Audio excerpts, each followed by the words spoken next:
आज की press conference में पिछले 8 मार्च को माननीय संजय राउत साहब ने एक प्रेस कॉन्फ्रेंस की थी जिसमें उन्होंने बहुत से आरोप लगाए थे। कोई भी आप पिक्चर या धारावाहिक देखते हैं तो उसके पहले ये बताया जाता है कि ये स्टोरी रियल है, सच्ची घटना से प्रेरित है या ये स्टोरी काल्पनिक है। लेकिन महाराष्ट्र में जैसे सलीम जावेद पिछले कुछ महीनों से नई नई स्टोरियां लेके आते हैं, नए नए धारावाहिक के एपिसोड लोगों के, महाराष्ट्र की जनता और देश की जनता के आगे बताते हैं, तो अभी तक ये सब काल्पनिक निकले। माननीय प्रधानमंत्री नरेंद्र मोदी जी को संजय राउत जी ने 28 फरवरी 2022 को एक पत्र लिखा जिसकी रिसीविंग 2 मार्च 2022 की है और ये पत्र उन्होंने देश के वाइस प्रेसिडेंट को भी लिखा और इस पत्र में उन्होंने एक बहुत ही बड़ा खुलासा किया, जिस खुलासे में उन्होंने एक शख्स जितेंद्र नवलानी और उसकी 7 कंपनियों के बारे में बताया और साथ साथ उन्होंने ये बताया कि जितेंद्र नवलानी कैसे सेंट्रल एजेंसीज और कुछ अधिकारियों का फ्रंटमैन है। बहुत ही गंभीर आरोप संजय राउत जी ने लगाए और आज की प्रेस कॉन्फ्रेंस में संजय राउत जी ने जो आरोप लगाए और जो पत्र लिखा, पूरी जानकारी उन्होंने नहीं दी, उन्होंने कुछ आधी अधूरी जानकारी दी। ये जानकारी को पूरी करने के लिए आज की प्रेस कॉन्फ्रेंस है। उन्होंने पत्र में बताया कि these monies are extorted out of big developers, बड़े बड़े डेवलपर्स और कॉरपोरेट से ये पैसा जीतू नवलानी अपनी कंपनियों में इन्फोर्समेंट डायरेक्टरेट के अधिकारियों के नाम पर वसूलता था। और उन्होंने आगे पत्र में अनेक उल्लेख किए कैसे बड़े बड़े लोगों से Jitu Navlani enforcement director, central agency के डायरेक्टर, या तो किसी तरह की मदद करना, केस में उनको अरेस्ट नहीं किया जाए, केस को डाइल्यूट किया जाए, इस तरह से फ्रंटमैन बनकर काम करता था। और 13 पन्नों का ये पत्र है जिसमें उन्होंने दीवान हाउसिंग से 25 करोड़ रुपए लिए, अविनाश भोसले से 10 करोड़ रुपए लिए, यूनाइटेड फॉस्फोरस से 16 करोड़ रुपए लिए, गेलॉट कंपनी से 10 करोड़ रुपए लिए, मुंसर फायर प्रोटेक्शन से 15 करोड़ रुपए लिए, नरका केमिकल से 10 करोड़ रुपए लिए, एचडीएल से 15 करोड़ रुपए लिए, लार्सन एंड टूर्बो LNT से 2 करोड़ 94 लाख रुपए लिए, गेंजेट से 2 करोड़ 31 लाख, ऐसे अनेक UPL से पैसे लिए, के रहेजा प्राइवेट लिमिटेड से 1 करोड़ 77 लाख 5,323 रुपए लिए, मुंसर फायर प्रोटेक्शन से पैसे लिए, HD कॉरपोरेशन की बात की गई, India bull real estate company की बात की गई, UPL limited, Windsor reality private limited, Palacio hotels leisures limited, Sundew properties limited,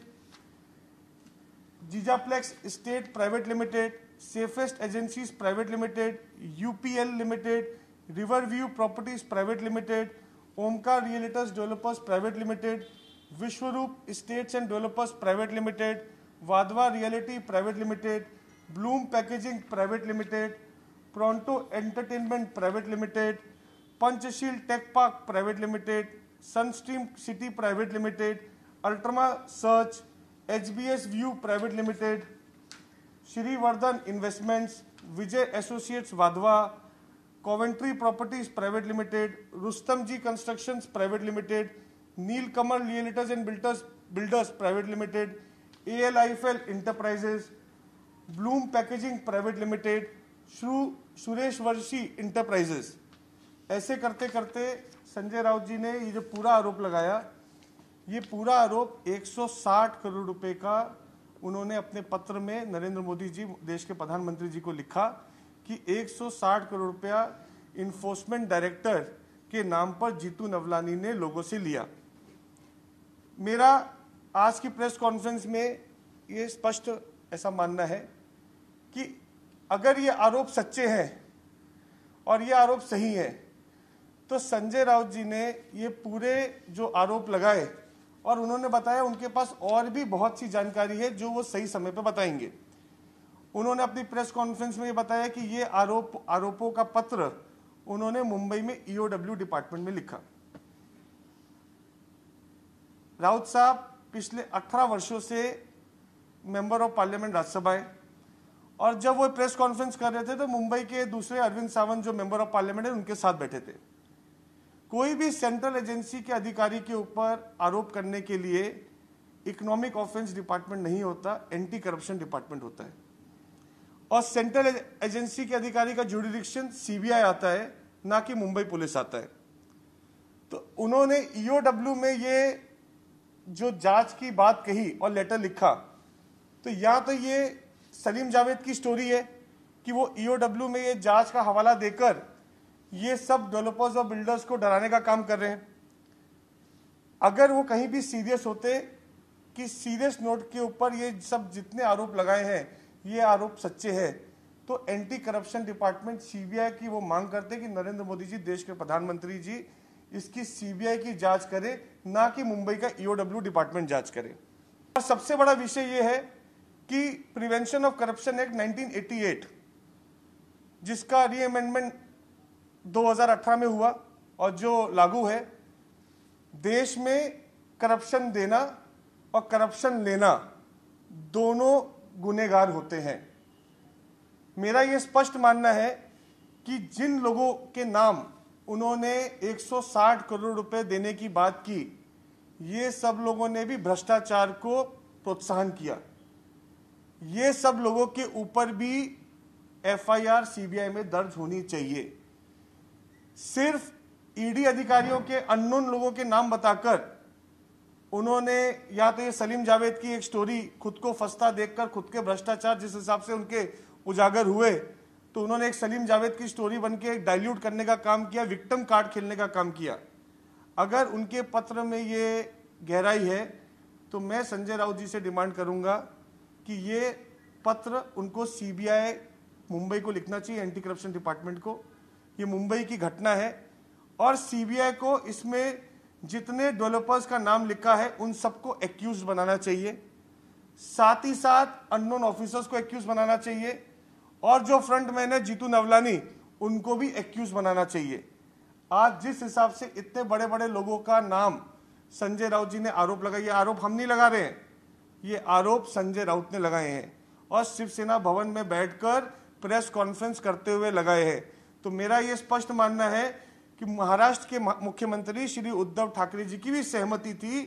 ये पत्र जब उन्होंने जाहिर किया, आरोप जो लगा रहे थे, तो कहीं ना कहीं उनकी भी सहमति थी। मुंबई में, महाराष्ट्र में सीबीआई को इन्वेस्टिगेशन करने के लिए, एफआईआर करने के लिए बैन किया गया, और जब मुख्यमंत्री जी ने सहमति दी है तो मुझे लगता है मुख्यमंत्री जी को ये पत्र सीबीआई को लिखना चाहिए कि इसकी जांच होनी चाहिए, और रिश्वत देने वाले, रिश्वत लेने वाले और उनके फ्रंटमैन, इन सबकी जांच बहुत ही हाई स्तर पर होनी चाहिए।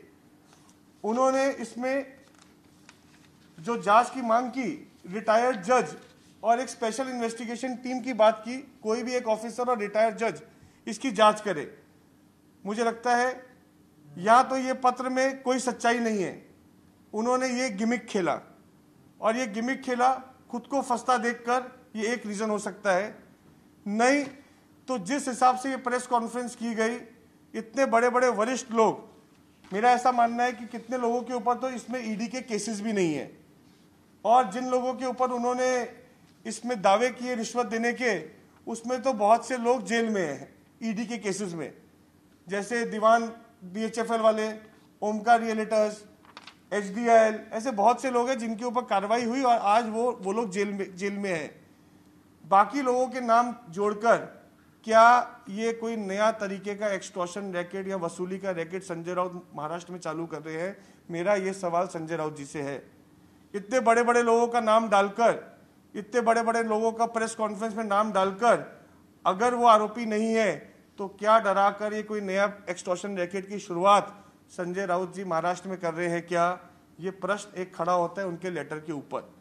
और ये लेटर में अगर 1 रुपए की भी सच्चाई है, ये लेटर 18 साल से मेंबर ऑफ पार्लियामेंट है, उनके साथ 10 साल पिछले दूसरा टर्म हो गया, अरविंद सावंत जी मेंबर ऑफ पार्लियामेंट है, तो ये इतने बड़े आरोप लगाने के बाद क्यों उन्होंने सीबीआई की मांग इसमें नहीं की?